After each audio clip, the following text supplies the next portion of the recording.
Muy buenas noches a todos los hermanos y hermanas que nos están viendo a través de su programa Torre Fuerte desde el hermoso país de Perú. Estamos el día de hoy, 14 de agosto del 2020, un bonito fin de semana aquí en Perú. ¿Y cómo está Pastor Salomón el día de hoy? Muy buenas noches, ¿cómo está? Buenas noches, saludos hasta el bello lugar de Perú, a través de este programa Torre Fuerte, desde la hermosa isla paradisiaca de Cozumel. Saludos mis hermanos, todo muy bien, gracias a Dios. Bueno, mientras que nosotros estamos esperando a que los hermanos se vayan conectando, el día de hoy, recuerda, hoy tenemos un hermoso programa como título Jarpazo y la hermenéutica bíblica dispensacional. Vuelvo a repetir el título de esta enseñanza, Jarpazo y la hermenéutica bíblica dispensacional. Bueno, desde ya hacemos la invitación de compartir este link con muchas más personas el día de hoy, a todas las personas que ya nos están viendo, se están uniendo a esta transmisión, recordarles que estamos de lunes a sábado con su programa Torre Fuerte. Así es, ahí está llegando nuestro hermano Ramón Gutiérrez.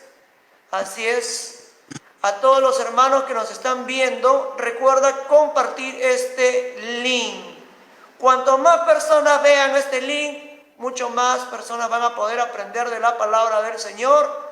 Recuerda que estamos viviendo tiempos difíciles y hoy en este tiempo está entrando mucha doctrina equivocada sobre este tema, y por eso tenemos aquí a nuestro amigo y pastor Salomón Tuyu, un amigo, un pastor, y hermano y pastor que viene trabajando desde mucho tiempo sobre este tema. Pastor, coméntenos, ¿cuánto tiempo viene estudiando la escatología bíblica, Pastor Salomón? Bueno, yo hice mi tesis de graduación en el año 1993, 94, así que desde esa fecha, y la hice en un voluminoso libro de casi 500 páginas. Es una propuesta que se llamó La Gran Tribulación, la Crisis Suprema, y manejamos allá varios aspectos de la Gran Tribulación. Fue la primera vez que tuve prácticamente contacto con el tema de profecía bíblica, y bueno, pues ya llevamos un tiempo estudiando. A partir de entonces nos hemos dedicado a especializarnos en esta temática, así que pues creo que pues tenemos algo interesante que aportar respecto al tema, mi querido Gesser. Adelante. Pastor Salomón, una pregunta, ¿no? Siempre hay inquietudes sobre este tema. ¿Por qué no hay muchos exponentes de escatología en este tiempo, Pastor Salomón? Bueno, mire, uno de los problemas que ha surgido respecto a este tema es precisamente que ha habido un descuido, porque algunos catalogan la escatología como, en primer lugar, una cuestión más especulativa, y como lo manejan como especulativa, pues no tienen un conocimiento, un dominio del mismo.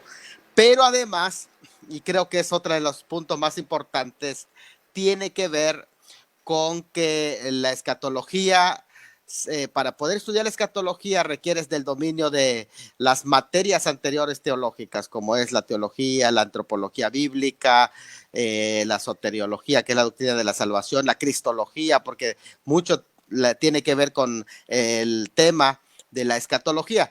Y como prácticamente es un complejo de doctrinas que se suman, incluso la neumatología, porque tiene que ver con la doctrina del Espíritu Santo, y todos estos elementos a veces para algunos se les complica y prefieren dar pues prácticamente un mensaje que a la gente igual, que algunos piensan que no les interesa o que no lo van a entender. Y esto es interesante porque muchos pastores y predicadores le dan a las personas lo que ellos quieren oír. Por eso es que dice que en estos últimos días tendrán comezón de oír.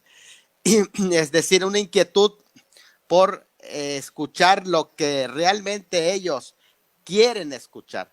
Y es aquí un punto muy peligroso porque Si nosotros solamente hablamos parte de la escritura, no estamos entendiendo que toda la escritura es inspirada por Dios, incluso las partes que hablan de profecía bíblica. De hecho, hay una bienaventuranza especial que ser para aquellos que predican el tema y estudian el tema de la profecía. En Apocalipsis capítulo 1 lo dice: bienaventurado el que lee y el que oye las palabras de esta profecía, porque el tiempo está cerca. Así que lo importante es conocer los temas de escatología, porque ¿sabes qué es la escatología para el tiempo que vivimos?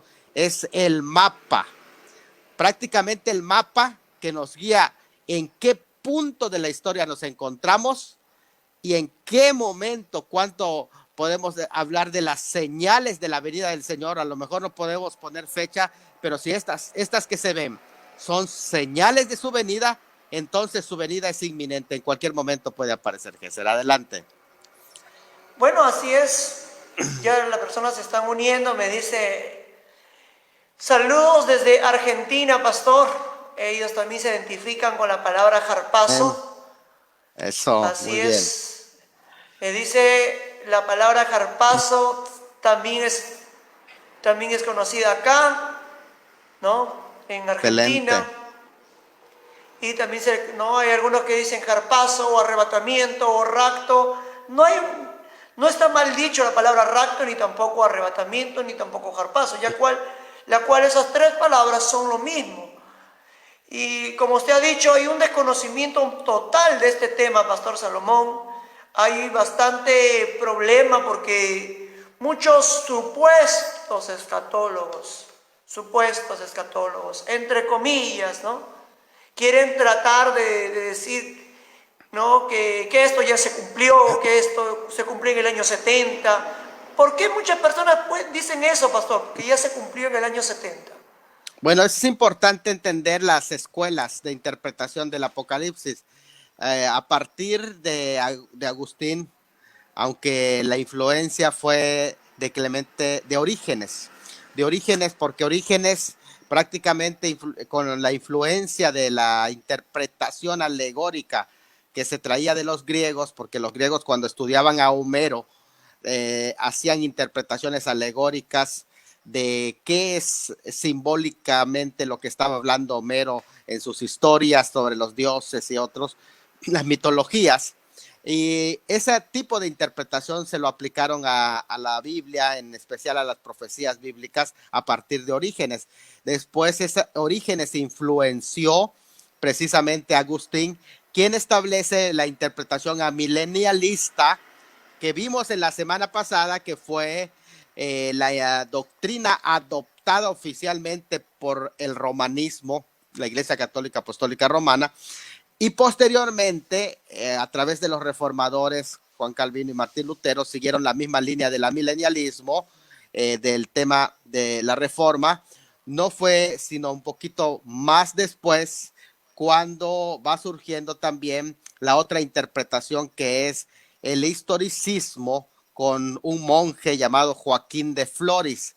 El historicismo, bueno, el amilenialismo dijo que todo era simbólico, el milenio no son 1000 años, sino que todo es simbólico, y echó por tierra todo lo que la enseñanza inicial de la iglesia era, que era el premilenialismo. Lo vimos, que es la interpretación de que Cristo sí viene literalmente y va a establecer un reino literal de 1000 años que dará inicio al reino eterno. Después de esto surgió el amilenialismo, ¿verdad?, como una contraparte del premilenialismo. Y en tercer lugar surgió el historicismo con Joaquín de Flores, y este personaje dijo que el Apocalipsis se va cumpliendo en paso en toda la historia, de tal manera que todo el Apocalipsis es el desarrollo de toda la historia en los eventos históricos, y esa interpretación que historicista la adoptan varios reformadores posteriores a la Reforma, y también en especial ya en el siglo XVIII lo adopta la iglesia adventista, como también la iglesia de todos los nacientes de William Miller, quien anunciaba fecha para la venida del Señor Jesucristo. Ellos adoptaron el historicismo, así se llama su interpretación. Pero posteriormente surge otro personaje, Wiebe, que él dice que el Señor no puede venir hasta que se evangelice a todo el mundo y todo el mundo se va a convertir, y una vez que esté convertido todo el mundo, entonces Jesús va a venir, pero antes no puede venir. Y esto se llama el postmilenialismo, que quiere decir que es un tipo del amilenialismo, pero lo que está diciendo es que el mundo se va a convertir totalmente antes de que venga el Señor Jesucristo. Y entonces Él viene y establece su reino.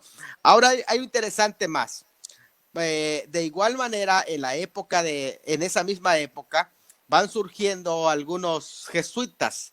Y uno de los jesuitas que va surgiendo propone la interpretación que se llama el preterismo. El preterismo, Luis de Alcázar se llama el fundador del preterismo, y el preterismo propone que todo esto se cumplió en el primer siglo. Es el preterismo, es decir, que se cumplió en la historia del primer siglo. Cuando llegó el año 70 ya todo estaba cumplido, de tal manera que todo lo que leemos en Apocalipsis, lo que leemos en Mateo 24 son historias ya del pasado y que no hay nada más que cumplir. Esto pone en dificultad porque entonces, claro que hay dos tipos de preterismo: el preterismo parcial, que dice que en parte se cumplió, y el preterismo total, que incluye que hasta la venida del Señor Jesucristo ya sucedió en el año 70 y que Él vino espiritualmente y a partir de entonces ya sigue estableciendo su reino. O sea, que para ellos también, para el preterismo total, hasta la venida del Señor Jesucristo ya sucedió. Cosa que cuando nosotros estudiamos la Escritura nos damos cuenta que a través de la hermenéutica dispensacional y premilenial nos damos cuenta que todos esos cumplimientos parciales fueron modelos, ejemplos que se cumplieron parcialmente, pero que simbólicamente anuncian lo que va a suceder en el tiempo del fin, en los días antes de la venida del Señor Jesucristo. Eso es la razón, Gesser, por la que hay varias escuelas, y entonces las personas, sin saberlo, se casan con una de las escuelas teológicas. Por eso hoy vamos a analizar la hermenéutica dispensacional. Adelante, Gesser. Entonces, muy importante saber todo esto, pastor, porque hay muchos, bueno, ahorita ya está viendo varios comentarios, pero vamos a dejarlo en la rueda de preguntas. Si la persona se quiere quedar, gloria a Dios, a mi amigo Jaime Supopuma, ¿no?, que acá ha hecho varias preguntitas, ¿no? Quiere saber qué escuelas hay, ¿no?, sobre qué es el amilenialismo. Él dice que el amilenialismo no cree en que pasó la segunda venida. Dice que también habló sobre el premilenialismo histórico. Tampoco Correcto. creen en el rapto secreto. Luego dice, sale el dispensacionalismo, y tampoco ellos creen en el rapto secreto. Y luego el postmilenialismo. Ok, entonces sí, exactamente, cuando hablamos del premilenialismo histórico, que prácticamente es anterior al amilenialismo. Esto es algo muy importante entenderlo, y como una reacción en contra, totalmente contraria a la doctrina original, es el amilenialismo, que dice no milenio, es decir, el milenio es algo simbólico, y entonces lo que estamos viviendo ahora en la época de la iglesia es el reino, y prácticamente cuando el Señor venga es la eternidad, a grandes rasgos, ¿verdad? Es la doctrina que le llaman la doctrina reformada. Bueno, el postmilenialismo, como he explicado, contiene varias escuelas, el postmilenialismo incluso, porque en el postmilenialismo es acorde con las doctrinas que se le conocen como el restauracionismo apostólico y profético. ¿Por qué razón? Porque en el postmilenialismo, recuerden que allí la idea central del post es después, que Cristo va a venir después del milenio. Lo que se busca es conquista. La iglesia va a conquistar las principales áreas de influencia del gobierno, y por eso es que se establecen ahora los apóstoles para que dirijan la reforma apostólica y profética, y Cristo no puede venir hasta que ya la iglesia haya conquistado esos espacios y sea prácticamente el dominio. Por eso se llama la doctrina que se llama el postmilenialismo el dominionismo. ¿Por qué? Porque la iglesia va a tener el dominio temporal o el dominio terrenal en todas las áreas y va a establecer el reino de Dios. Eso es lo que se llama el postmilenialismo. Una vez que hayan establecido el reino de Dios a través de los apóstoles y profetas, decimos entre comillas, modernos, entonces el Señor va a venir. O sea, que si ellos no logran eso, el Señor no puede venir. Eso es algo muy interesante del postmilenialismo.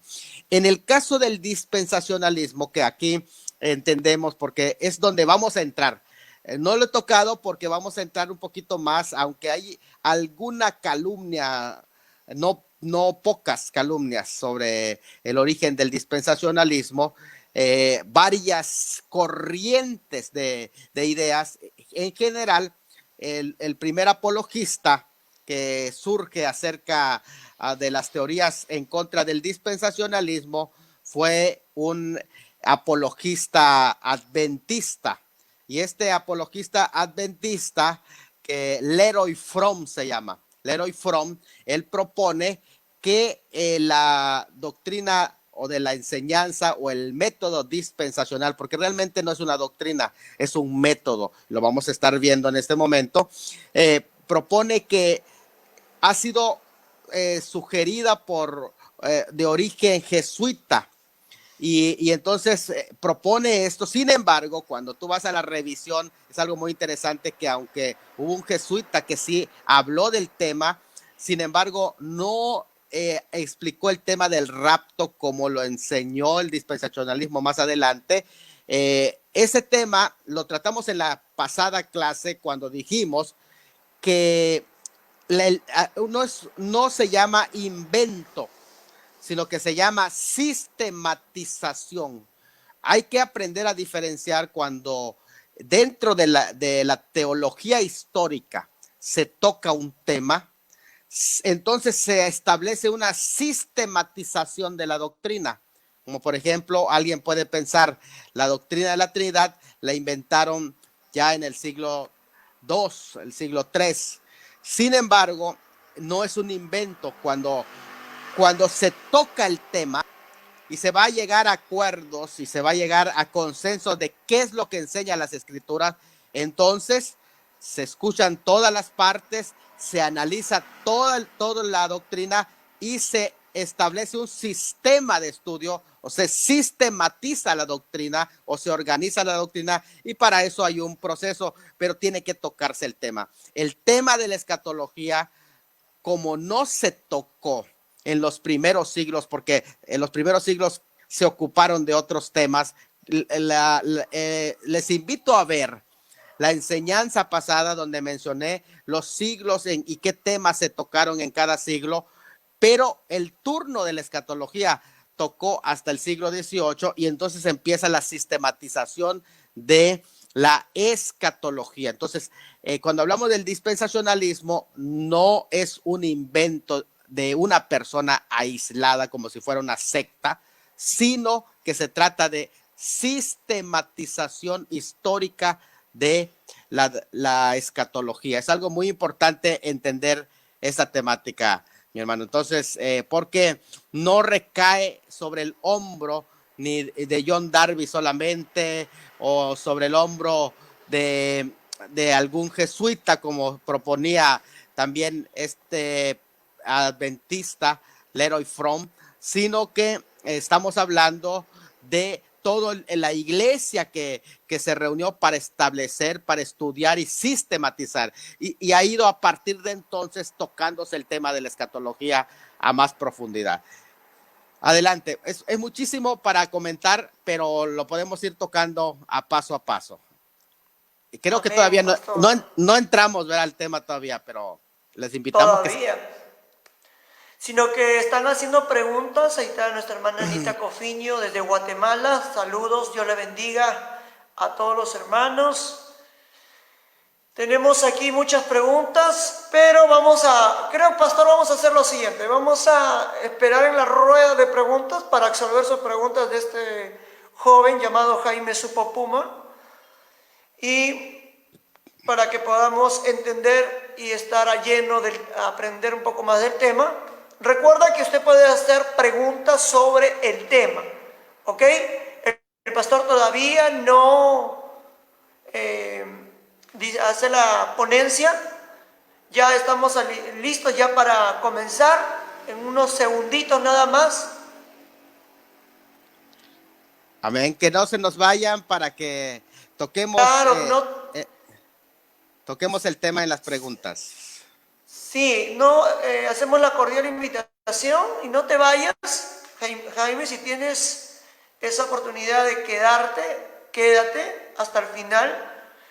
Si usted quiere aprender, quédese, aprenda juntamente con nosotros la palabra del Señor.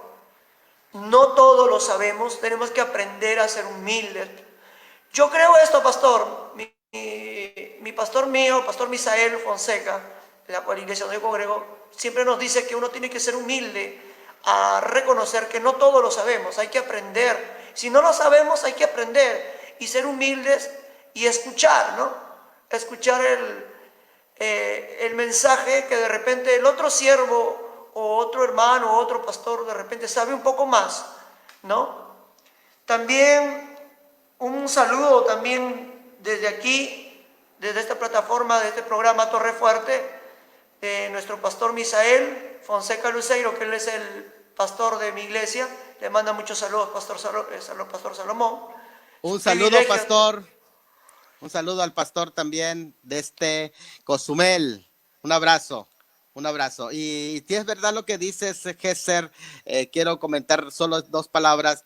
Yo tuve un mentor, un anciano pastor que decía, a la gente hay que escucharla, aunque no tenga la verdad, aunque no tenga razón. Hay que escucharla, porque es verdad, cuando nosotros aprendemos a escuchar, podemos ampliar nuestras perspectivas y a lo mejor encontremos alguna respuesta, algo de lo que acá se diga va a ser importante para usted. Adelante, Gesser, adelante. Saludos al pastor. Bueno, pastor Salomón, siendo las 8 de la noche con 47 minutos, yo creo que desde ya vamos a iniciar la ponencia. Yo voy a poner en mute en mi micro para que usted pueda dar la ponencia del día de hoy. Recuerda que todas las preguntas y comentarios vamos a estar resolviendo en la rueda de preguntas antes de culminar esta transmisión. Queremos que usted pueda salir vencido de este programa. Sabemos que hemos comenzado un poquito tarde, pero queremos que este programa sea de bendición para todas las personas que ya se están uniendo. Y recuerda que este programa es un programa educativo, un programa especialmente donde aprendes doctrina. Tenemos también reflexiones, tenemos oración, tenemos doctrina bíblica. Hoy hemos tenido miércoles, jueves y viernes. Tenemos todos los miércoles y jueves y viernes. Tenemos escatología bíblica con el pastor Salomón. Tenemos también historia de la iglesia, pastor, los sábados. Muy bien. Así es, tenemos también. Y doctrinas bíblicas también. Terminando esto, de repente entramos a doctrinas bíblicas también, pastor Salomón. Y se viene también otro programa, también todo lo que es apología, ¿no? Apología bíblica, que vamos a tener aquí con nosotros en este programa a mi propio pastor, que él es una persona que estudia también lo que es apología. Y desde ya agradecemos a todas las personas que se están uniendo y recuerda que este programa es para educar al pueblo del Señor. No es un debate, vuelvo a repetir, no es un debate, es una ponencia. Muchas personas, pastor Salomón, piensan que es un debate entre usted y yo, quién sabe más, pero no, esto no es así. Esto es una ponencia, una conferencia en la cual ustedes y yo aprendemos a través del pastor Salomón, que tiene mucho que dar a través de esta enseñanza de la escatología bíblica. Así es, vamos a darle pase al pastor. Pero sin antes vamos a lecturar la palabra del Señor, ¿no? Antes de iniciar, pastor Salomón, en el libro de Efesios. Así es. Amén. Vamos a abrir Amén. nuestras Biblias. Vamos a leer la Biblia y antes vamos a orar por este inicio de programa. Así es. Recuerda que este programa es para educar al pueblo del Señor. Oramos primero para poder lecturar la palabra del Señor. Padre Celestial, hágase tu voluntad. Señor Jesucristo. Toma control de este programa, que se haga tu voluntad, Señor, no como lo que yo quiero, sino como tú quieras. Toma, Señor, este programa como tú desees, Señor. Toca vidas, transforma vidas, cambia vidas. Usa a Pastor Salomón como nunca lo hayas usado. Padre, que esta enseñanza sea de edificación para el cuerpo de Cristo. Amén y amén. Amén. Les invito a abrir vuestras Biblias en el libro de Efesios. Así es, el libro de Efesios capítulo 3, versículo del 1 al 13, rápidamente. Antiguo o Nuevo Testamento, para ver, a ver, vamos a ver quién gana. A ver, ¿está en el Nuevo o en el Antiguo el libro de Efesios? Algunos dicen que está en el Antiguo, vamos a ver, no creo, pero está en el Nuevo Testamento, vamos a ver. Ahí vamos a ver, Efesios está en el Nuevo Testamento, en la epístola del apóstol Pablo, el capítulo 3, del 1 al 13. Dice la palabra del Señor: por esta causa, yo, Pablo, prisionero de Cristo Jesús, por vosotros, los gentiles, si es que habéis oído de la administración de la gracia de Dios, que me fue dada para con vosotros, que por revelación me fue declarada el misterio, como antes lo he escrito brevemente, leyendo lo cual podéis entender cuál sea mi conocimiento en el misterio de Cristo, misterio que en otras generaciones no se dio a conocer a los hijos de los hombres, como ahora es revelado a sus santos apóstoles y profetas por el Espíritu, que los gentiles son coherederos y miembros del mismo cuerpo y copartícipes de la promesa en Cristo Jesús por medio del Evangelio, del cual yo fui hecho ministro por el don de la gracia de Dios que me ha sido dado según la operación de su poder. A mí, que soy menos que el más pequeño de todos los santos, me fue dado esta gracia de anunciar entre los gentiles el evangelio de las inescrutables riquezas de Cristo y de aclarar a todos cuál sea la dispensación del misterio escondido desde los siglos en Dios, que creó todas las cosas, para que la multiforme sabiduría de Dios sea ahora dada a conocer por medio de la iglesia a los principados y potestades en los lugares celestiales, conforme al propósito eterno que hizo en Cristo Jesús nuestro Señor, en quien tenemos seguridad y acceso con confianza por medio de la fe en Él.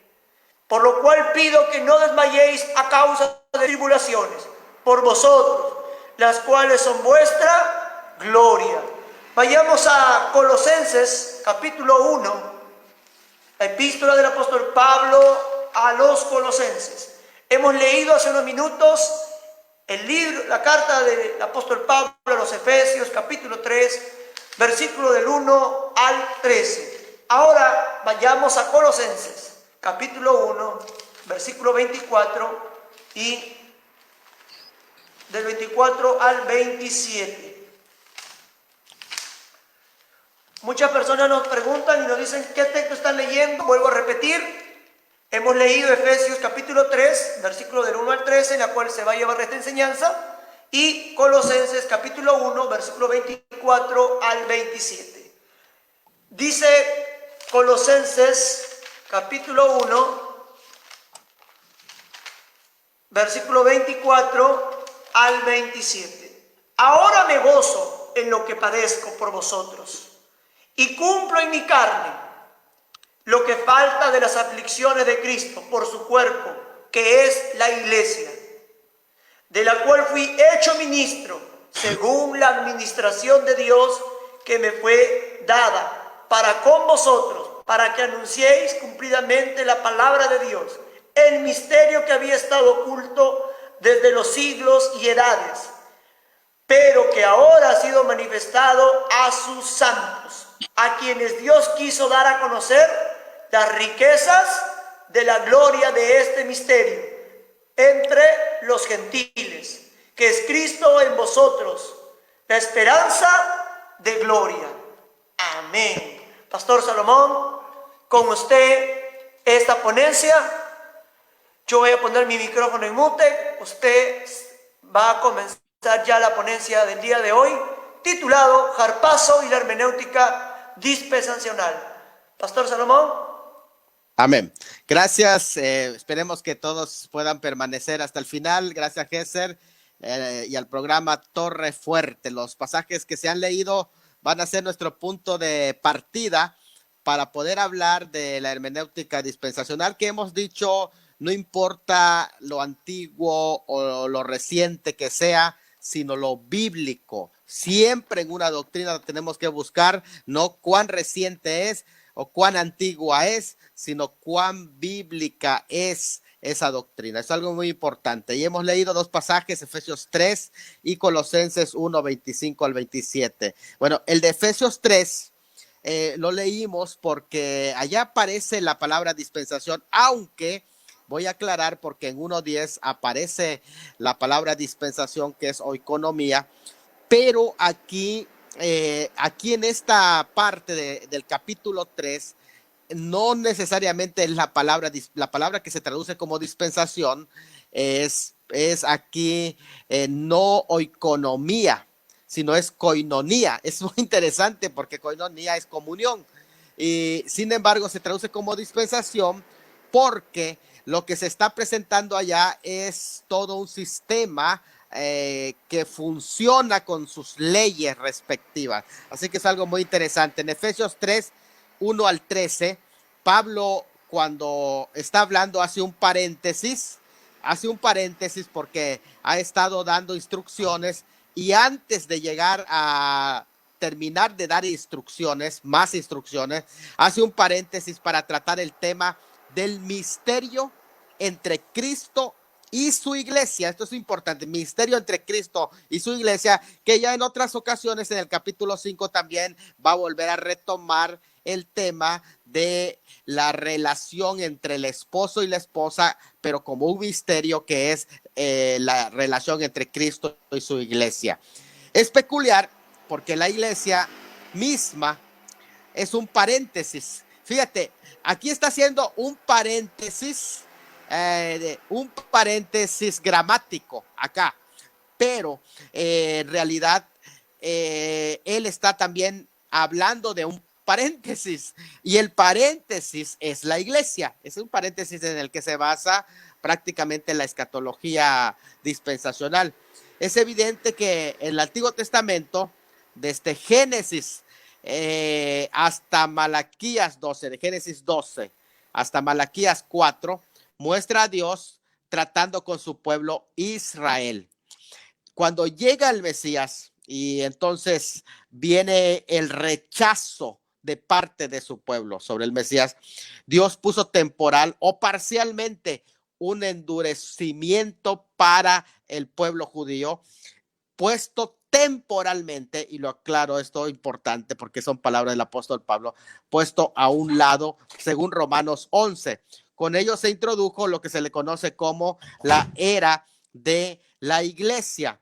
La iglesia, el cual es el cuerpo que está compuesto por dos grupos, judíos creyentes y gentiles creyentes. Esto lo aclaro de una vez, porque algunos piensan que la iglesia está compuesta por judíos y gentiles. No solamente judíos y gentiles, solo por los judíos creyentes y los gentiles creyentes.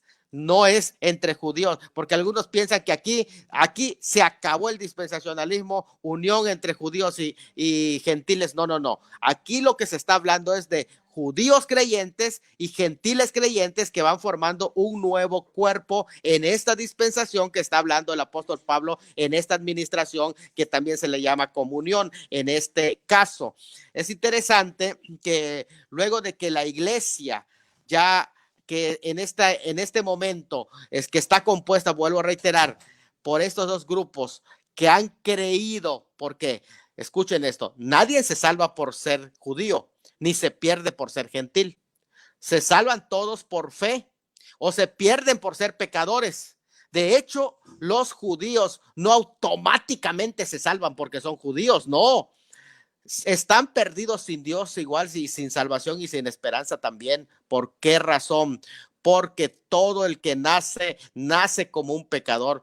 Y aunque unos están más cerca y otros más lejos, porque así lo enseña en el capítulo 2, que nosotros estábamos más lejos y ellos estaban más cerca, pero al final ambos estaban perdidos sin Cristo. Pero al momento de creer en Cristo es lo que le produce la salvación, y al momento de creer, si eres judío o eres gentil, según 3:6 de este capítulo 3, eres del mismo nivel ante Dios, eres salvo ante Dios. Y aquí es algo muy interesante lo que estamos contemplando. Luego de que la iglesia llegue a la plenitud y suceda su arrebatamiento, Dios va a reanudar su trato con Israel a nivel nacional. No estoy hablando de a nivel individual. Hay que diferenciar los tratos individuales, la salvación individual, con los tratos nacionales, con Israel nacional. Lo que hace Pablo en los versículos 2 al 13, en este capítulo 3, es explicar ampliamente el paréntesis que está hablando, que es de la iglesia. Y este paréntesis literario trata de un paréntesis dispensacional. Es decir, este paréntesis del que está hablando ese pasaje, al término de la semana 69, el reloj profético de la profecía de Daniel, capítulo 9, sobre las 70 semanas, se detuvo, y al pararse el curso de las 70 semanas, también prácticamente se detuvo el tiempo, y da inicio a un tiempo que no está medido, que es conocido en términos técnicos como un paréntesis de tiempo. Es el tiempo de gracia del cual está hablando Pablo en este pasaje, en el cual Dios lleva a cabo su propósito de tomar un pueblo para su nombre, según Hechos 15:14, que es un tema muy interesante, basado en Isaías 55:4-6, 1 Pedro 1:10-12, Efesios 2:12-18 y 2 de Pedro 3:9.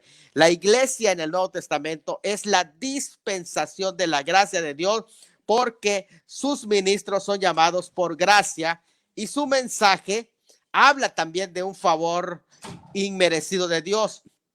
Además, sus receptores principales, los gentiles, eran los más indignos de recibir, incluso como vimos cuando hablamos de Tito 2:13, cuando todavía más grande, cuando enfocó a los esclavos. Pero nosotros que estábamos más lejos, a nosotros se manifestó en mayor calidad o cantidad, o en mayor forma, la gracia de Dios. O sea, éramos los más indignos, de tal manera que fuimos favorecidos con esta gracia. Eso es maravilloso. Por eso, al que más se le perdona, más ama. La iglesia como misterio que Cristo reveló es aclarada en el versículo 9 que leíste, como un misterio escondido desde los siglos. La iglesia no existía entonces en el Antiguo Testamento, y ella nunca fue revelada de forma directa o plenamente. Ahí solo hay figuras y símbolos sobre el tema de la iglesia, pero no hay una declaración abierta. De hecho, aunque en Hechos 7:38 alguien pueda decir, mire, aquí dice la iglesia del desierto, la eclesia del desierto. Bueno, pero se refiere a la congregación de Israel en el desierto. No está dirigiéndose, hablando de la iglesia como tal, sino es una referencia a la congregación de Israel. Y hay una diferencia grande, porque incluso si nosotros decimos que cada vez que aparece el término eclesia se refiere a la iglesia, ya estamos cometiendo un error, porque Hechos 19:32 y 19:41 usa la palabra eclesia para referirse a la muchedumbre pagana de Éfeso que se había reunido. A esa reunión dice que se reunieron toda esa iglesia de Éfeso en Hechos 19:32 y el 19:41. Así que no toda vez que aparece la palabra iglesia se está refiriendo a la iglesia como cuerpo de Cristo. Tenemos que hacer la diferencia, el uso técnico y teológico para referirse a la iglesia, o cuando se utiliza en sentido general, como en Hechos 7:38 y en Hechos 19:32 y 41. Entonces, el uso semántico es importante entenderlo. Cuando se habla de iglesia y se refiere al cuerpo de Cristo en especial, no debemos perder de vista que se refiere no a cualquier asamblea, sino que se refiere al cuerpo de Cristo. Ya en Colosenses, tú leíste en 1:26, aclara que la expresión cuando dice que no se había revelado como ahora, y en 3:5 lo vuelve a reiterar, mejor entendido, no solo ahora, sino dando a entender de que es una revelación exclusiva para este tiempo, dando a entender como algo que no había pasado, insólito, inaudito, no se había revelado para nada, como ahora en este tiempo se ha revelado. No se trata de un grado de revelación que diga, bueno, es que ahora se reveló más ampliamente. No, es que no había completamente. Los profetas no vieron a la iglesia. Ellos no entendieron este paréntesis. Y aunque sabía que Dios uniría a su pueblo, a los no judíos, y siempre se les había dado muchos de ellos la bienvenida a los gentiles en el pueblo de Dios a través de la circuncisión y el proselitismo. Se hacían prosélitos al circuncidarlos y bautizarlos e integrarlos a Israel, pero para ser miembros en pleno tenían que hacer esto, circuncidarse y sumergirse en agua para los rituales de purificación. Pero con la llegada de la gracia de Dios en Jesucristo, como lo dice en Juan 1:16, que con Cristo apareció la gracia de Dios en plenitud como tal. No es que no había gracia, pero la gracia manifestada en Jesucristo nunca se había dado. O sea, es una gracia especial y particular. Esto es algo muy interesante. Todos, desde luego, podían acercarse a Dios en los mismos términos y más aún porque Él da mayor gracia, según Santiago 4:6. Ahora, en esta dispensación llamada acertadamente la dispensación de la gracia, su gracia está desbordando porque nace de lo que Él obtuvo en la cruz para nosotros, ya no de lo que nosotros podamos aportar, sino de lo que Él hace para nosotros. Así que la exhortación de Pablo era clara: la Iglesia Universal debía ser lo que estaba llamado a ser, es decir, un pueblo unido e interracial en toda su gloria.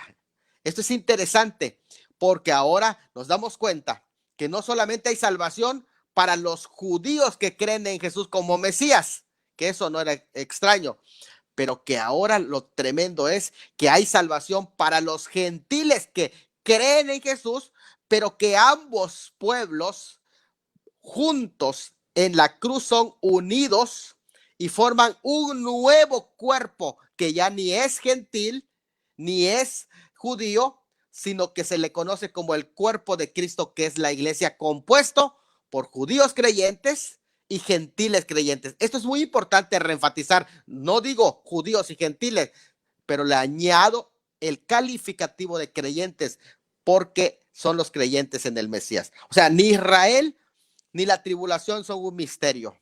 Todo eso estaba revelado en el Antiguo Testamento. Son revelados claramente. Pero la iglesia era un misterio en el sentido de que ahora es llamado el cuerpo de Cristo. No es una nación, sino un cuerpo. Y esto trasciende las razas, trasciende las nacionalidades.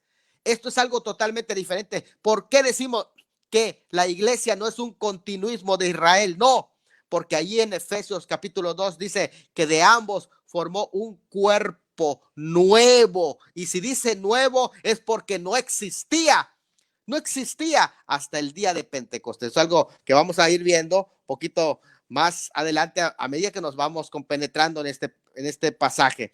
Bueno, la iglesia como misterio, entonces, como cuerpo de Cristo, no fue revelado plenamente en el Antiguo Testamento, y las pocas profecías que aludían a ella no eran comprendidas como refiriéndose a la iglesia. La iglesia, entonces, es una comunidad distinta al pueblo judío, separada de ella, diferente en lo concerniente a principio, a ministerio presente y diferente en cuanto a destino. Esto lo vuelvo a reiterar porque de pronto algunos piensan que o no existe Israel o no existe la iglesia y reemplazan a Israel por la iglesia o reemplazan a la iglesia por Israel. Pero aquí tenemos que entender que si es un cuerpo nuevo, la iglesia es una comunidad distinta al pueblo judío, separada, diferente en lo concerniente a principio, a ministerio presente. Cada uno tiene un ministerio y también destino diferente. Cada uno tiene un destino diferente. O sea, la era de la iglesia es una etapa independiente, situada entre dos periodos de la historia de Israel. ¿Cuáles son esos dos periodos que ya vimos? Las 70 semanas se detuvieron y se extiende la otra, en tanto el reloj profético para Israel se detuvo y entonces se introduce un programa que es un paréntesis. Esta interrupción se enseña claramente tanto en Daniel 9:26 como en Romanos 11:17 al 24, donde se habla precisamente de este proceso del endurecimiento en parte hasta que venga la plenitud de los gentiles. Y entonces, luego de que el Señor vuelva, todo Israel, dice allá, será salvo. Es interesante, ¿verdad? Podemos hablar, argumentar el tema del paréntesis, pero no es el momento de ir presentando. Tengo una lista de citas bíblicas en donde se argumenta el tema del paréntesis. En otra ocasión ya lo he hecho también, pero simplemente vamos nosotros a pasar por alto este tema del paréntesis, pero siendo el programa, que aquí el programa que fue revelado, que acá dice que fue revelado, ¿cuál es ese programa que fue revelado? El programa que fue revelado solo después del rechazamiento de Cristo por parte de Israel, según Mateo 12, 23 a 24, lo cual le siguió el anuncio de la edificación de la iglesia. Es interesante, porque una vez que fue rechazado el Señor en su pueblo, anuncia la edificación de su iglesia. Siendo el programa de misterio, no entra sino hasta el rechazamiento del ofrecimiento del reino por Jesús, porque lo primero que hizo Jesús es ofrecerles el reino. Cuando rechazan el reino, él presenta este tema, dice él, edificaré mi iglesia. Y entonces Pablo, el apóstol llamado de los gentiles, explicando, describiendo el papel de los gentiles dentro de la iglesia, en Efesios 2:15 dice que lo que Cristo formó en su cuerpo es un nuevo hombre. En Efesios 2:15, en referencia a que no se habló de este cuerpo en el Antiguo Testamento y no existía, porque allá dice nuevo completamente, porque no existía. Es importante esa parte. Y enseña que la iglesia solo podría existir después de la muerte de Cristo, según Efesios 5, 25 al 26, porque es con su muerte que compró a la iglesia. Estaría edificada sobre la resurrección de Cristo, porque no podría existir la iglesia si Cristo no resucitaba. Por lo tanto, ¿cómo puedes decirme que existía la iglesia si Cristo no había resucitado? Pero a la vez requería de la ascensión de Cristo, porque con su ascensión él se convertiría en cabeza de la iglesia, según Efesios 1, 19 al 23. Por lo tanto, si él no había ascendido, la iglesia tampoco podría estar, porque sería un cuerpo sin cabeza. Eso es un defecto. Funcionaría basado en los dones espirituales, los cuales vinieron cuando él se sentó a la diestra de Dios y envió dones a los hombres. Así va a funcionar la iglesia. ¿Cómo iba a funcionar la iglesia si no tiene dones? Así que no podía existir la iglesia si Cristo no enviaba sus dones sobre ellos. Y eso sucede hasta después de que él se sienta a la diestra del Padre. Y requería de la recepción del Espíritu Santo para el funcionamiento del cuerpo, porque Hechos 1:5, según también lo menciona en 1 Corintios 12:3 y Colosenses 1:18, el cuerpo sin espíritu es muerto, de tal manera que no podía existir la iglesia si el Espíritu Santo no descendía sobre ella. Por lo tanto, entendemos que hasta el día de Pentecostés la iglesia no podía existir. Y aquí el uso del término iglesia es en sentido técnico, refiriéndose al cuerpo de Cristo. No hace referencia al pueblo de Israel, sino que aquí está hablando exclusivamente del cuerpo de Cristo, no solamente el cuerpo de creyentes, sino el cuerpo de Cristo. Entiéndase que el cuerpo de Cristo no existía hasta después del día de Pentecostés y va a ser levantado antes de que se inaugure el programa de Dios para Israel, porque culmina el programa de la iglesia con lo que se le conoce como la plenitud de los gentiles, porque hemos mencionado que hay dos programas que se desarrollan. Es el tiempo de los gentiles, que tiene connotaciones políticas, y la plenitud de los gentiles, que tiene connotaciones espirituales. Dentro de la iglesia se desarrolla este tema. Muy bien, entonces ya vamos entrando. Ahora, ¿qué estamos diciendo? La hermenéutica premilenialista. Esto es importante que estamos hablando de esta temática. Miren, dice segunda de Pedro 1:19 al 21. Porque nunca la profecía fue traída por voluntad humana, sino que los santos hombres de Dios hablaron siendo inspirados por el Espíritu Santo. Así que la profecía, ninguna profecía de la Escritura es de interpretación privada. No a la interpretación privada. Cuando dice que digamos no a la interpretación privada, ayer hacíamos una referencia de que no significa que ningún individuo puede interpretar las profecías, sino que solo el magisterio. No, esa interpretación católica queda descartada. Tampoco ninguna profecía debe ser interpretada como si hubiera una referencia exclusiva a mí, como algunos dicen, aquí está hablando el Espíritu Santo de mí y se lo adjudican mesiánicamente ellos. No habla de ti. No habla de ti, habla de Cristo, el Mesías.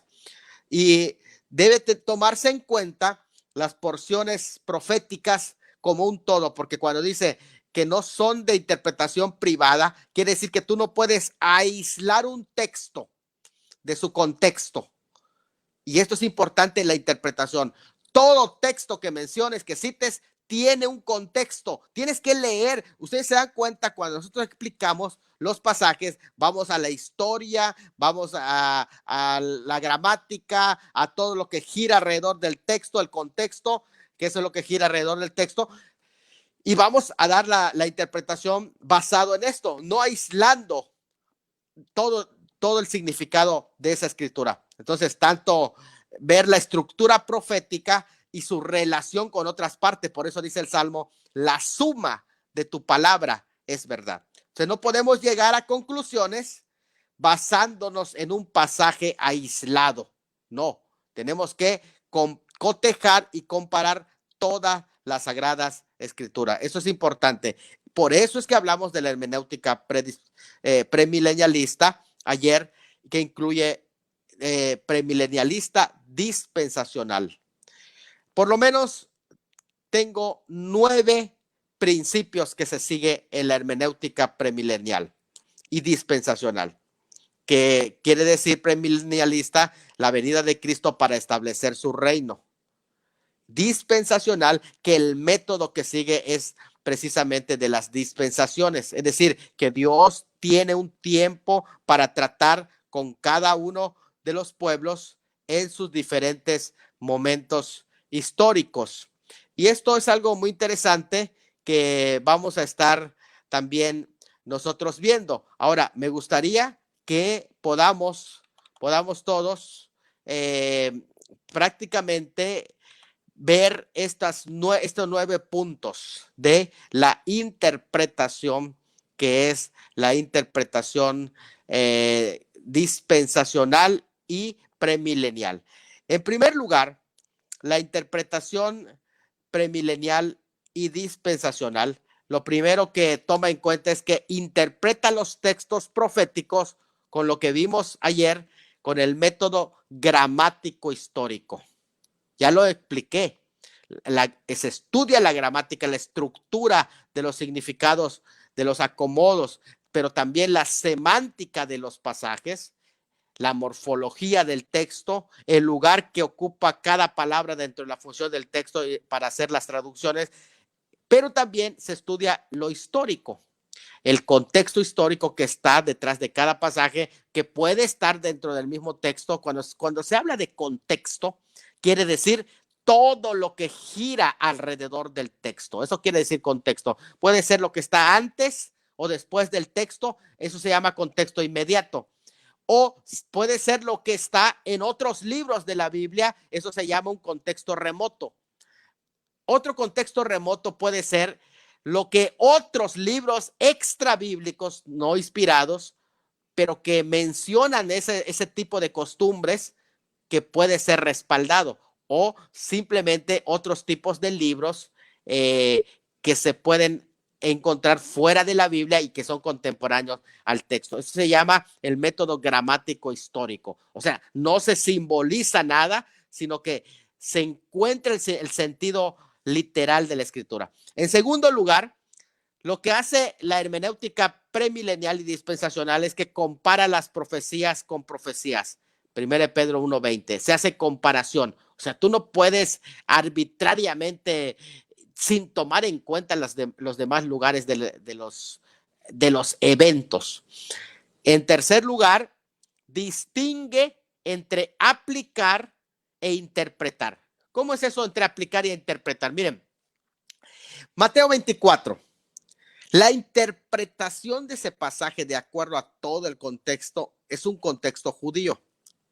Y el enfoque, el mensaje es para el pueblo judío.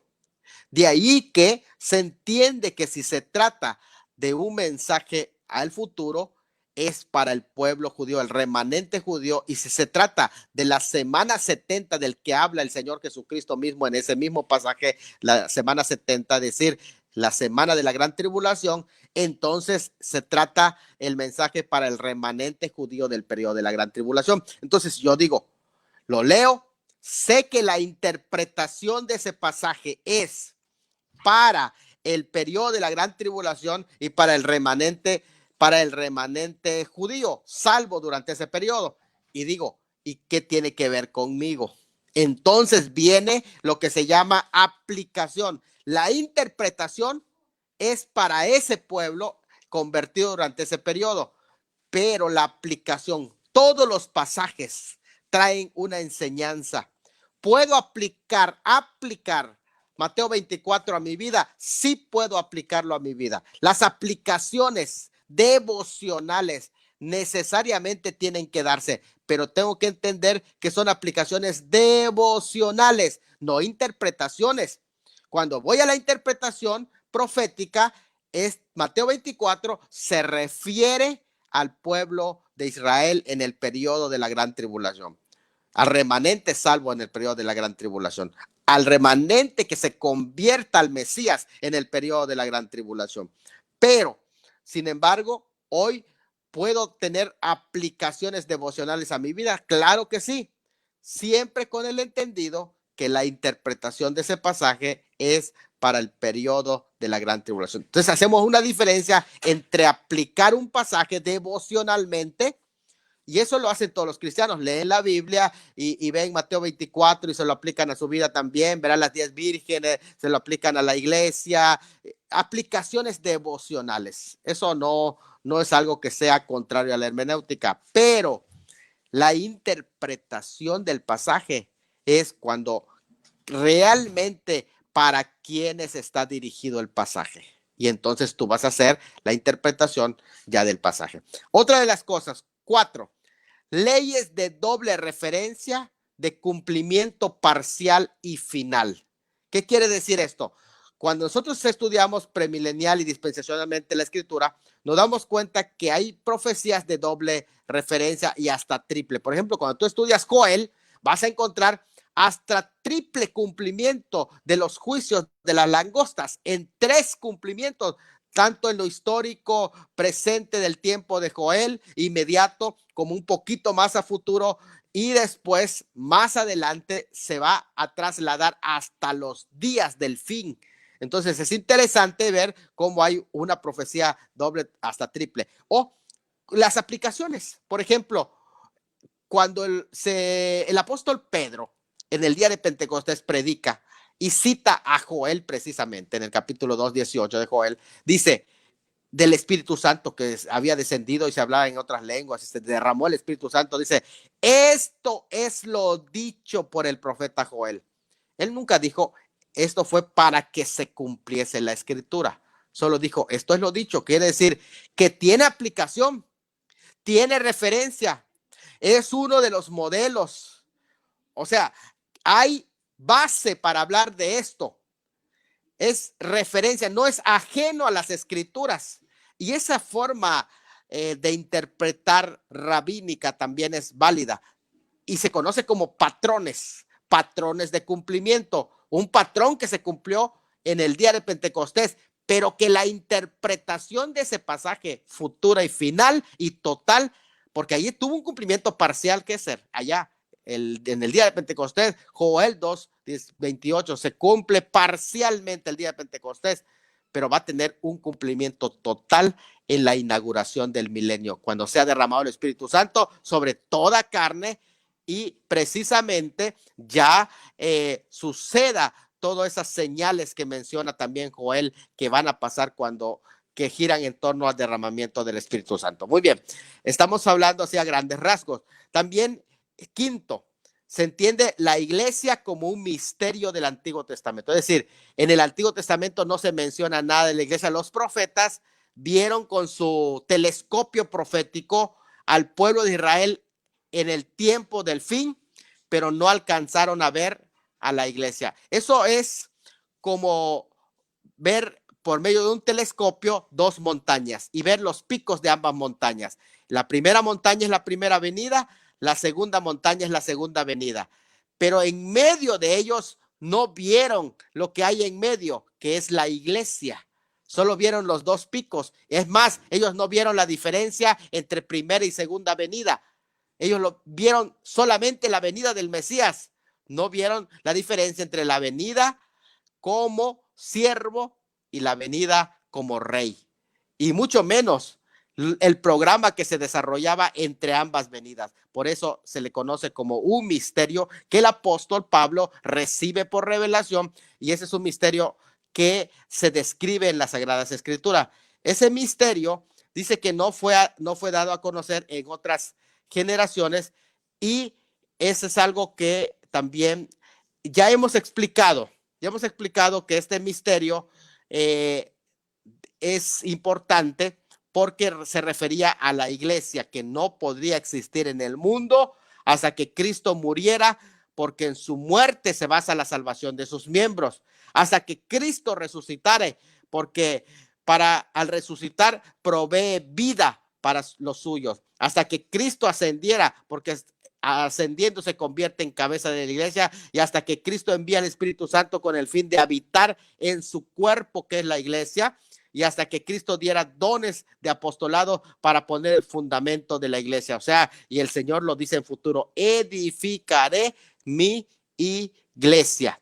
Y esta concepción es tan importante porque está demostrando precisamente lo que aquí se está diciendo, que la iglesia era un misterio del Antiguo Testamento porque no se habló de ella. Es un programa especial de Dios para formar un cuerpo nuevo en este periodo de tiempo.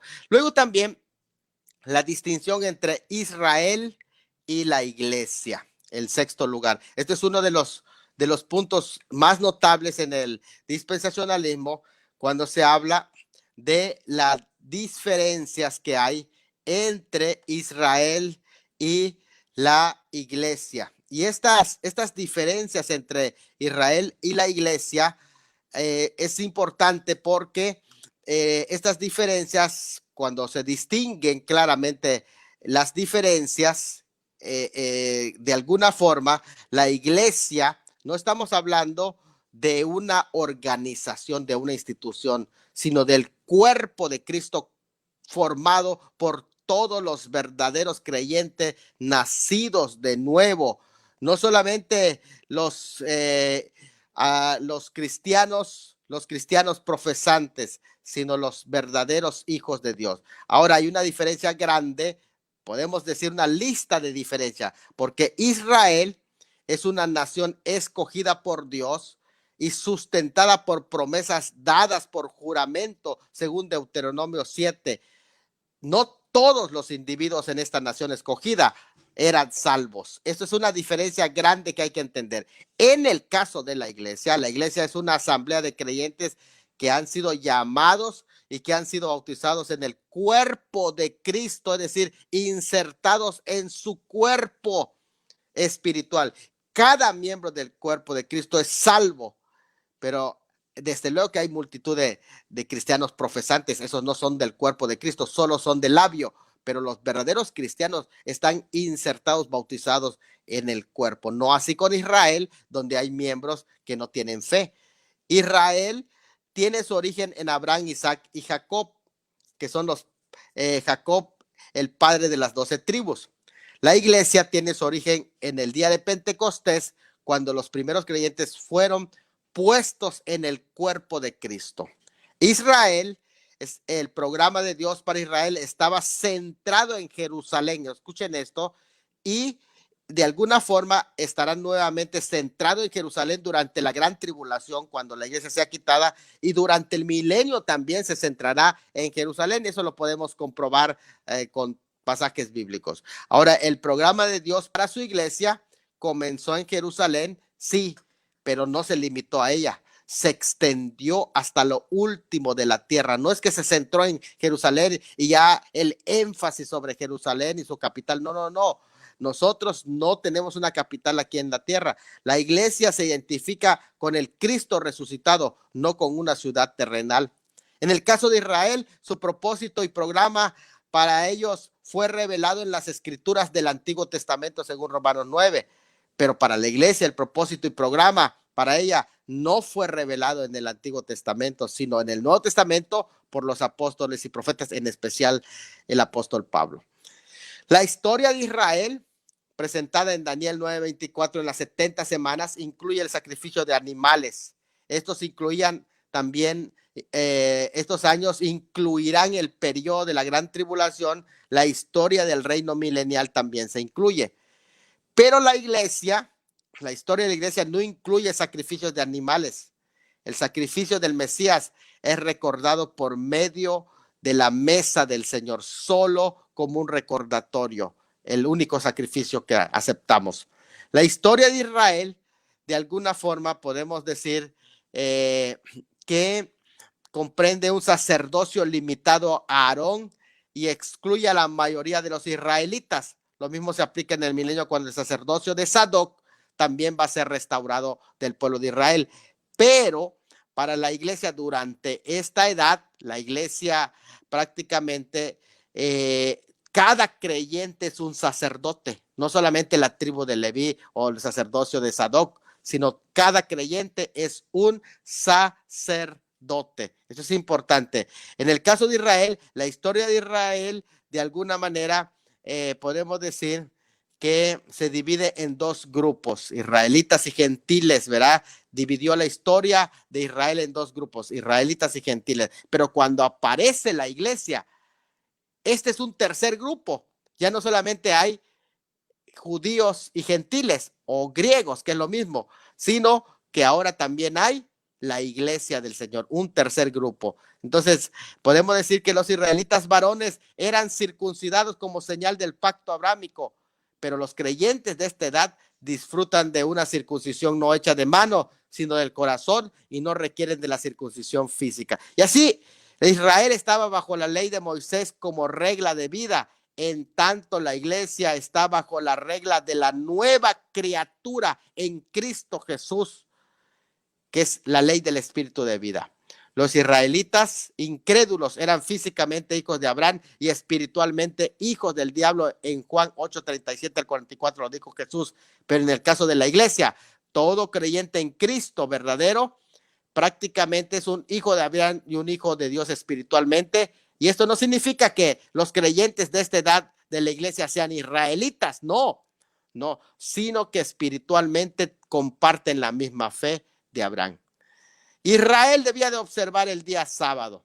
La observancia del sábado tendría lugar también durante el periodo de la gran tribulación y durante el milenio, pero la iglesia debe ser diligente y debe hacer un esfuerzo para entrar en el reposo de Dios, y esto es una tarea diaria. La membresía de la nación de Israel era por nacimiento o por llegar a ser un prosélito, que quiere decir convertirse al judaísmo a través de la circuncisión. En el caso de la iglesia, la membresía es por el nuevo nacimiento acompañado del ministerio del bautismo del Espíritu de Dios. Ahora, podríamos seguir hacia adelante, pero saben, hermano, lo que estoy diciendo es que hay una abismal de diferencia entre la iglesia e Israel. Muy bien.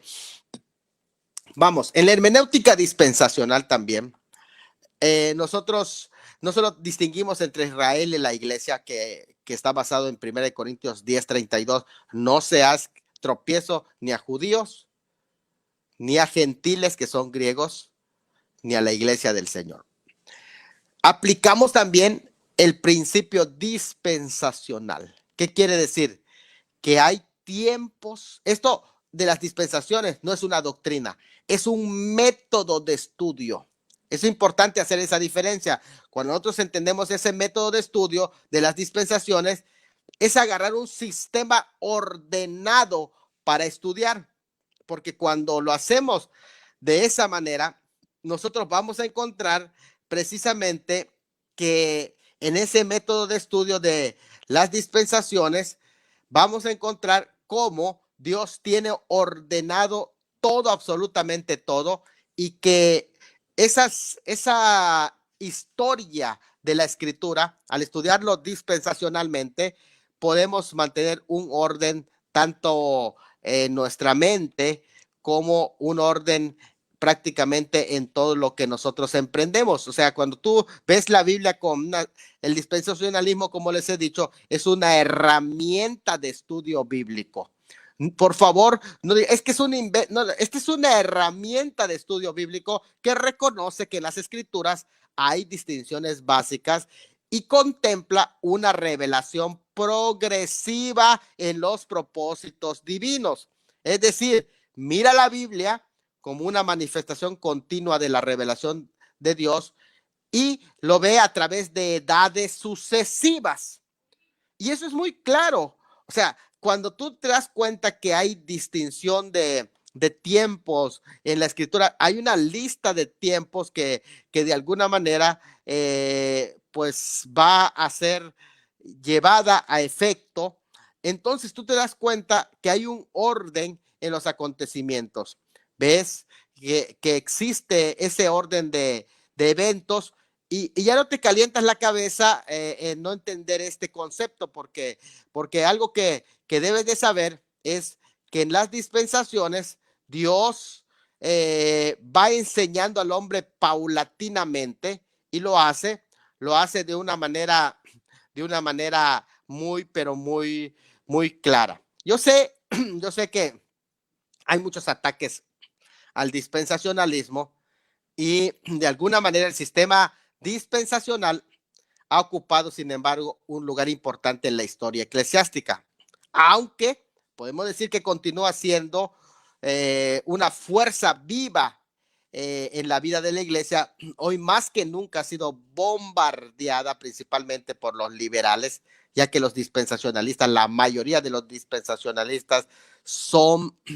conservadores en su teología, es decir, son fundamentalistas, conservan las doctrinas fundamentales, pero algunas de las fuentes atacan, tanto el amilenialismo como la teología del pacto lo han atacado, pero hay premilenialistas históricos que también atacan el dispensacionalismo y de alguna forma yo creo que el ataque también procede dentro del mismo dispensacionalismo, porque hay gente, y aquí me gustaría decirlo, hay gente que enseña el dispensacionalismo, pero no lo enseña correctamente. Y eso se vuelve un mal testimonio porque todos piensan que eso enseña el dispensacionalismo y a veces solamente es una corriente que es un extremo dentro de las enseñanzas que están lejos de la enseñanza del dispensacionalismo. Miren, ¿qué métodos se han usado para atacar al dispensacionalismo? Algunos etiquetan al dispensacionalismo de herejía y tú eres dispensacionalista, eres un hereje. Miren, el dispensacionalismo, dicen ellos, no es bíblico. Cuando ellos dicen eso, esta afirmación cae por su propio peso, ya que los dispensacionalistas son los más ortodoxos y fundamentalistas estrictos que hay. O sea, ¿cómo les vas a llamar herejes? Mira, aún dentro del dispensacionalismo podrá haber sus extremos, pero de que son conservadores de la doctrina, mira, son muy celosos de la palabra. ¿Cómo puedes decir que son herejes? En segundo lugar, son culpados por asociación. Se les relaciona con Hitler, no, que ustedes trajeron su doctrina del catolicismo romano, los jesuitas, el nuevo orden mundial, son ecumenistas, masonería, que todo eso está lejos de la enseñanza dispensacional, por favor. Esas teorías de conspiración no van con el dispensacionalismo. El dispensacionalismo es muy apegado a la palabra. Los dispensacionalistas, dije, son más ortodoxos y hasta son fundamentalistas estrictos. Otra de las armas que se utiliza para atacarlo es la herramienta que se le conoce como ad hominem, que quiere decir dejemos mal a los dispensacionalistas y entonces va a caer por su propio peso. Así que hablemos mal de Darby, hablemos mal de John Darby, hablemos mal de la Biblia Scofield, hablemos mal del Instituto Moody, hablemos mal de G.J. Ávila, hablemos mal de todos los que predicaron el dispensacionalismo porque son unos perdidos.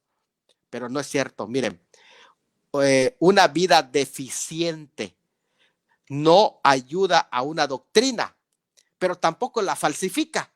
Puede ser que alguien esté mal en su vida, pero su doctrina puede ser que sea correcta, como en el caso de los fariseos, ¿no? No estoy diciendo que estos hermanos, no, al contrario, si se analizan los escritos, fueron prolíficos escritores, por ejemplo, John Darby. ¿Quién ha leído a John Darby y no ha quedado emocionado con lo que él escribe para su época? Es una cosa impresionante la profundidad que escribe John Darby. Entonces, interesante, podemos decir, estos hombres demostraron lo contrario con sus vidas y con sus obras. Y ahí está la prueba. Ellos murieron con ese testimonio. El intelectualismo. Testimonios de quienes al obtener un doctorado dejaron el dispensacionalismo. Y entonces dicen, antes yo era dispensacionalista. No sé si lo has escuchado, pero ahora ya veo la luz. Tanto tiempo estuve engañado, pero ahora ya soy doctor en teología, ya dejé el dispensación. Por favor, la objeción es que la obtención del título de doctor no convierte a nadie en experto. Tú puedes tener el título de doctor, pero eso no quiere decir que eres experto. Tampoco te hace infalible, ni que tú ya nadie te puede enseñar porque ya eres doctor. Ya no puedes recibir más luz porque ya eres doctor. Además, un entendimiento más amplio de la escritura puede ser obtenido por educación formal, pero también por educación empírica. Cada persona puede hacer sus propias investigaciones y sin llevar una educación formal puede llegar a conocer la palabra de verdad. Ahora, el frente histórico. Es reciente, se dice. El dispensacionalismo es reciente.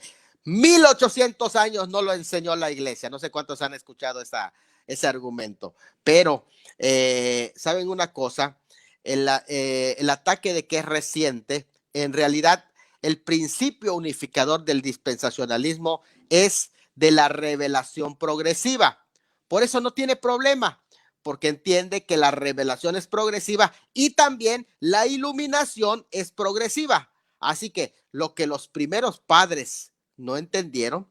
Ahora nosotros, como lo dice la Escritura, que en los últimos tiempos la ciencia aumentará, pero no solamente la ciencia material, aún las ciencias teológicas. Y sobre todo nosotros que estamos en tiempos proféticos, estamos entendiendo muchas cosas que se escribieron para este tiempo y que ahora con el uso de todo lo que está sucediendo ahora, tú puedes entender muchas cosas que no se entendieron en el tiempo cuando se escribieron. Así que eso no es ningún problema. Su unidad es progresiva y podemos decir la variedad es parte esencial de la unidad bíblica, porque algunos piensan que atacan el método estructural. Es que el dispensacionalismo divide la escritura y corta su... No. El dispensacionalismo mantiene la unidad, no destruye la unidad de la Biblia. Al contrario, hay un principio unificador de la revelación progresiva y todo calza a la perfección. Algunos también utilizan un argumento que se le conoce como fantasma conceptual, que ridiculizan un punto que piensan que creen los dispensacionales. Esto me da mucha risa porque lo he escuchado, se llama un hombre de paja. Ellos inventan. Los dispensacionalistas creen en 3 venidas de Cristo. Por favor, no conoces el dispensacionalismo, no hables. Estás quedando mal. Estás demostrando que no conoces la teología dispensacionalista. Estás revelando tu ignorancia respecto a este tema que estás atacando. De alguna manera, incluso las aparentes contradicciones del sistema solo son en las mentes de los detractores que van justificando para atacar estos conceptos. Ahora, aquí hay que entender cómo se sistematizó y se desarrolló el dispensacionalismo, este método de estudio de las dispensaciones. Bueno, encontramos 4 pasos concretos en su evolución. Y a mí me gustaría que lo entendamos, porque si no lo entendemos, no vamos a poder entender la teología histórica. En primer lugar, primer paso, hay conceptos dispensacionales tempranos. No estoy diciendo que los primeros apóstoles y profetas enseñaron dispensacionalismo porque no existía ese término, no era motivo de estudio, pero que sus frases están acordes con el dispensacionalismo más que con cualquier otro sistema. En segundo, el desarrollo del dispensacionalismo, los primeros indicios del dispensacionalismo en forma de pensamiento dispensacional. Luego de la reforma viene la sistematización del dispensacionalismo.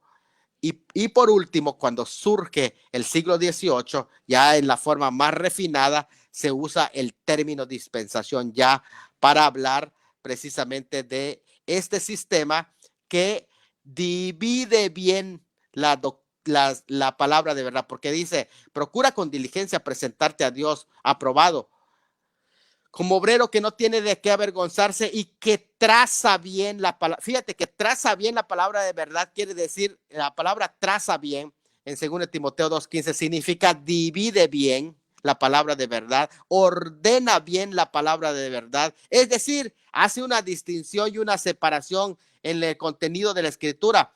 Y precisamente cuando nosotros aprendemos a distinguir los tiempos, podemos ver claramente las grandes doctrinas. Vamos a tener luz de la escritura. Vamos a enumerar progresivamente el plan de Dios. No nos vamos a extraviar. Sabemos si se refiere al tiempo de la ley o al tiempo de la gracia. O sea, todo lo vamos a ubicar en su debido lugar.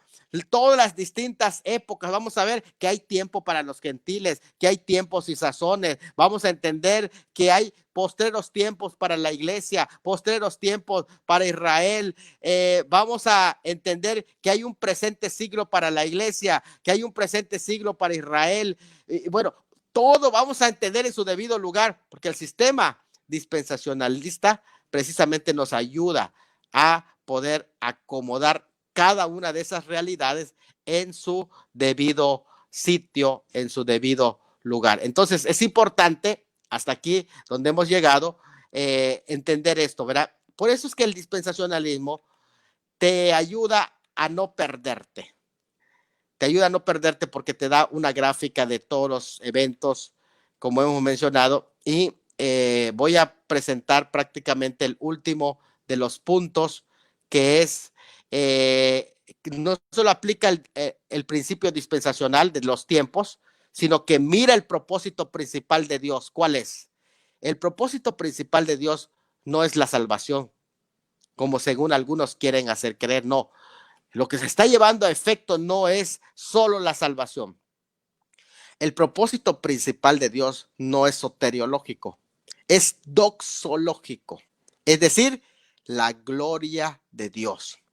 Que Dios sea glorificado, ese es el principal fin, no que tú seas salvo solamente, sino que Dios sea glorificado. Ahora, voy a ir terminando presentando un mapa, ya con esto termino, presentando el mapa de, de 12 puntos. A partir del momento que nos encontramos del tiempo de gracia, 12 puntos para que no nos perdamos en la estructura del dispensacionalismo. ¿Está bien? 12 puntos proféticos, un mapa de 12 acontecimientos finales. ¿Estamos bien, Kessel? ¿Vamos bien?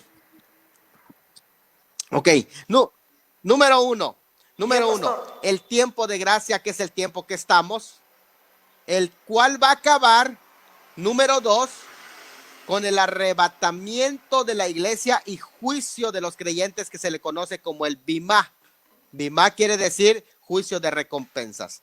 Tercero, después de ese encuentro viene las bodas del Cordero, que se celebran allá arriba en la casa del Padre.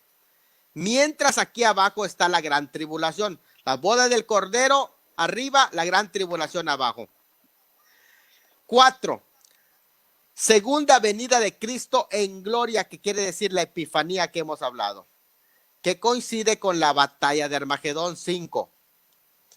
En la batalla de Armagedón se establece, número 6, el juicio de las naciones. Después del juicio de las naciones, donde se determina qué sucede después de la gran tribulación y se determina quiénes entran en el milenio, sucede el número 7, el milenio. El milenio, durante el periodo del milenio, se desarrolla el cumplimiento de los pactos que Dios prometió sobre el reino que le va a entregar a Israel, mientras nosotros, según Hebreos 12, 22 al 24, vamos a estar reinando sobre la tierra en la Nueva Jerusalén. Ahí estaremos todos los santos glorificados. Número 8, la batalla de Gog y Magog después del milenio. Inmediatamente, número 9, el juicio final. Número 10, destrucción de los cielos y la tierra actuales. Número 11, cielo nuevo y tierra nueva. Y número 12, el estado eterno. Con esos 12 acontecimientos, el estado eterno es vida eterna o condenación eterna. Los dos estados eternos. Ahí termina esos 12 puntos que enseña la doctrina del dispensacionalismo de acuerdo a la sistematización sacada misma de las Sagradas Escrituras. Con esto doy por terminado la hermenéutica dispensacional, mi hermano Gesser. Adelante. Y damos lugar a las preguntas. Bueno, amados, no, damos lugar a las preguntas. Diga, pastor, diga. Listo. Claro, no se preocupe, pastor. Estamos muy contentos de aprender un poco más sobre este tema, como es Harpazo y la hermenéutica bíblica dispensacional. Hemos estado muy atentos a la enseñanza el día de hoy y entonces podríamos decir, pastor Salomón, ¿no?, que es muy importante aprender la hermenéutica bíblica, ¿no?, del dispensacionalismo basado con el tema del arrebatamiento. Es correcto. Porque si no cometeríamos muchos errores, ¿no? Sí, definitivamente. Es eso, si no seguimos los principios que hemos mencionado, vamos a extraviarnos. Por ejemplo, si no distingues entre los planes de Dios para Israel, para los gentiles y para la iglesia, vas a cometer un caos y te vas a extraviar en las profecías bíblicas, desde luego. Pastor Salomón, acá hay una pregunta que dice, ¿el Armagedón es al final del milenio Sí, mire, o muy bien. antes? El Armagedón está enmarcado dentro del periodo el final de la gran tribulación, no del milenio, no del milenio.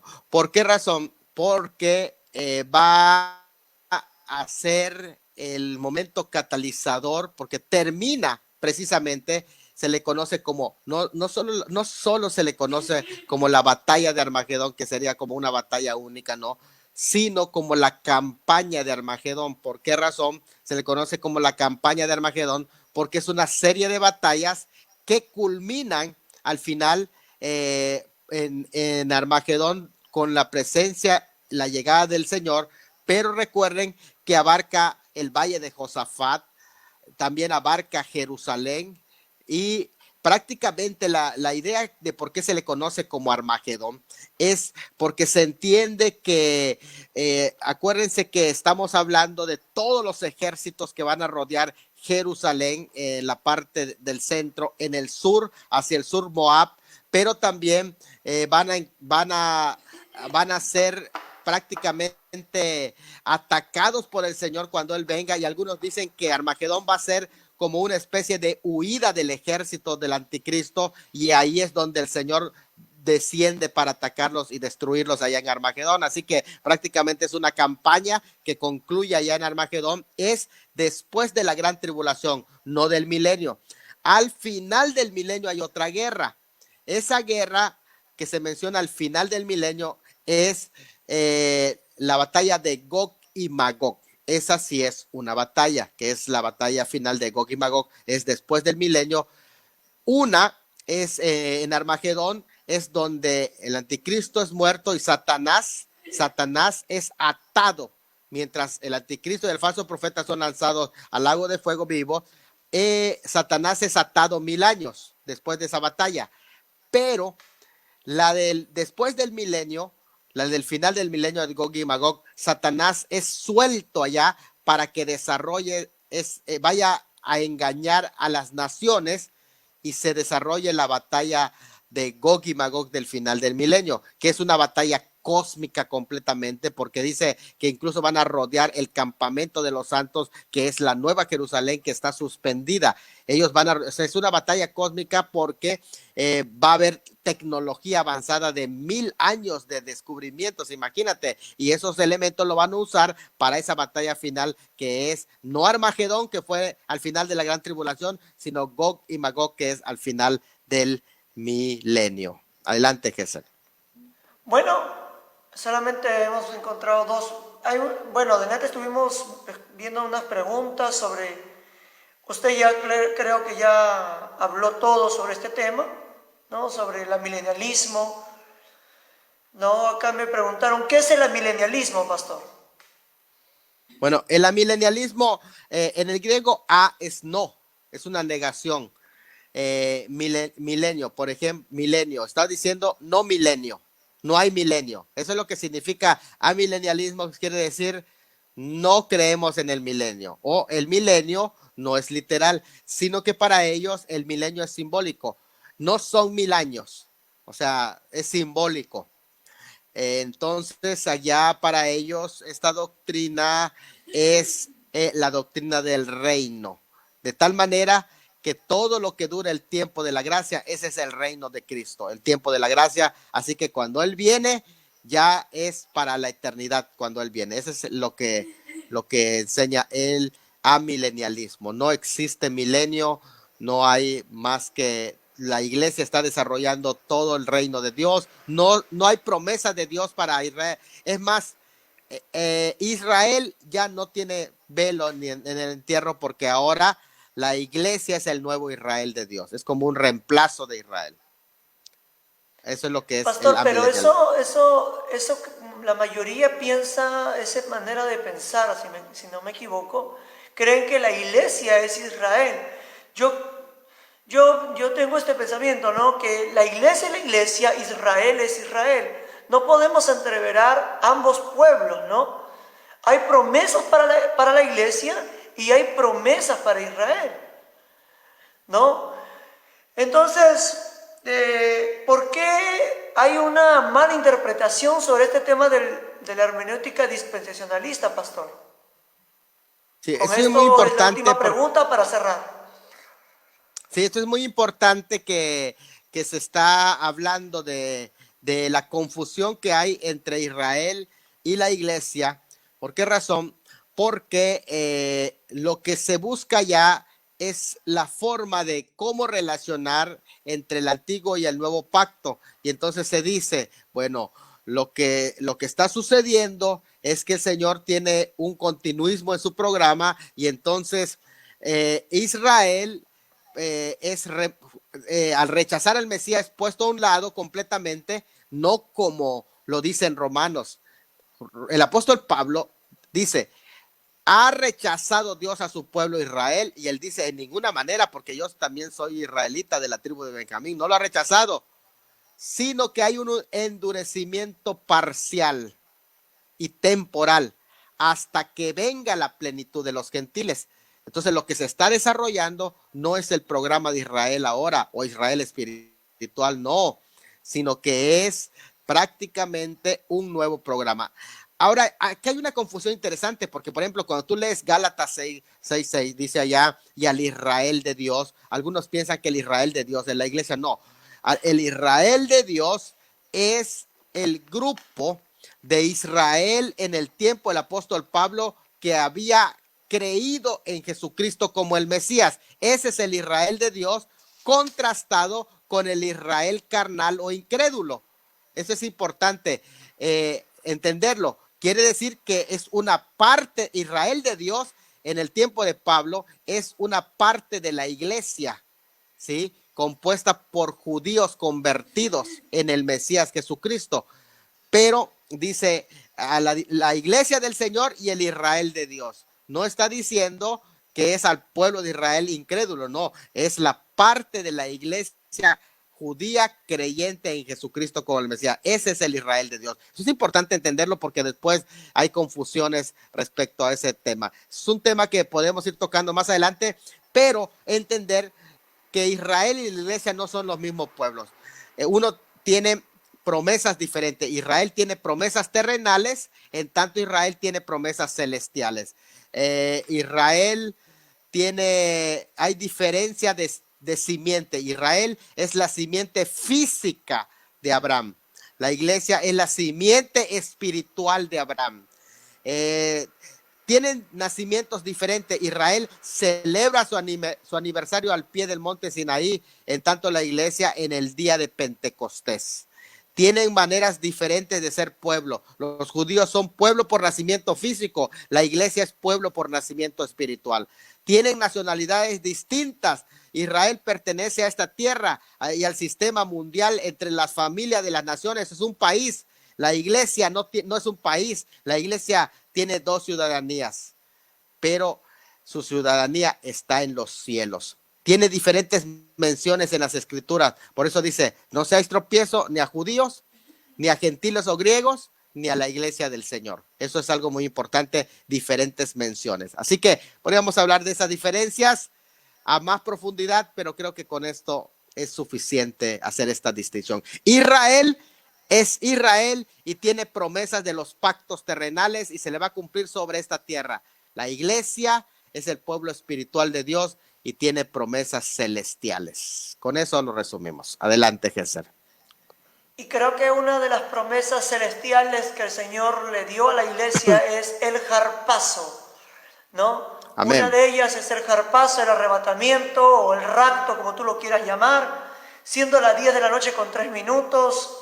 Quedamos aquí en este quinto tema que fue harpazo y la hermenéutica bíblica dispensacional. Agradezco a Dios, a la vida del pastor Salomón Tuyú y a todos los que se quedaron hasta el final en este programa. Amén. Bueno, creo que fue específico el pastor el día de hoy. Próxima semana tenemos un tema también para aprender, que es harpazo y la 70ª semana de Daniel, basado en Daniel capítulo 9, versículo 24 al 27. Tendremos un tema muy bueno el próximo miércoles. Tenemos 3 temas que se nos vienen, Pastor Salomón, y dejamos con esa ganas al público para que puedan compartir este enlace, verlo de nuevo y que Dios les bendiga a cada una de las personas. Antes de irnos, queremos saludar a todas esas personas que estuvieron viendo esta transmisión en vivo, a mi amiga Dominga desde la ciudad de Arequipa, a mi hermano Jimmy Serna, mi hermano Manuel, a mi hermana Oneida, a mi hermana Mili, a mi hermano Ramón, mi hermana Bexa, Noemí, mi hermana Verónica y Liliana, Jimmy desde Talara, Perú, Justin, Christopher, Anthony, Verónica, Anita Cofiño, Josué Contreras, Miqueas Antonio, también a Daniel Enrique, locutor, así es, y a todas las personas que se estuvieron uniendo, a mi hermano Manuel Alejandro, desde Madre de Dios, allá en la selva peruana. Bueno, hermanos, todo tiene un inicio, también tiene un final. Lo más triste es la parte final, Pastor Salomón, porque uno quiere aprender más, ¿no? Pero todo, también el cuerpo tiene un límite, y creo que el programa también. Y agradecer a Dios. Oren por el Pastor Salomón, oren por mi persona, oren por este programa Torre Fuerte. Oren para que aprendamos un poco más de la palabra de Dios. Vienen muchos más programas. Hay muchos más temas que aprender. Solamente este es el comienzo de Estamos en el 5.º tema, pastor, desde que iniciamos. El 5.º tema. Y nos vamos para el número 6. ¡Wow, pastor! Número 6. Yo creo que vienen muchas cosas más, pastor. Y agradecemos a todos los hermanos. Pastor Salomón, despídanos en oración para poder culminado este programa del día de hoy. Amén. Padre, en esta hora, en el nombre de Jesús, ponemos todas estas palabras en tus manos y también a todos nuestros oyentes, que estas palabras los lleven a desafiar, a estudiar cada vez más tu palabra, pero también, Dios mío, a ponerla en práctica, que sea apasionados por las escrituras, Señor, para que puedan trazar, dividir bien la palabra de verdad. Así que en el nombre de Jesús los pongo en tus manos a cada uno de ellos y también a todos los que trabajan detrás de cámaras, lo que están haciendo posible esto, los que comparten, los que, Señor, están orando para que todo esto sea una realidad. Bendice a Gesser, bendícenos a cada uno de nosotros y a todos nuestros hermanos que tienen esa misma comunión y amor de seguir predicando tu palabra. En el nombre de Jesús. Amén. Amén. Muchas gracias, Pastor Salomón. De esta manera damos por culminada esta transmisión en vivo. Recuerda, nos vemos con tema de escatología miércoles, jueves y viernes de la otra semana. Pero no te pierdas este programa Torre Fuerte. Que Dios me lo bendiga y la paz del Señor con cada uno de ustedes. Hasta la próxima semana.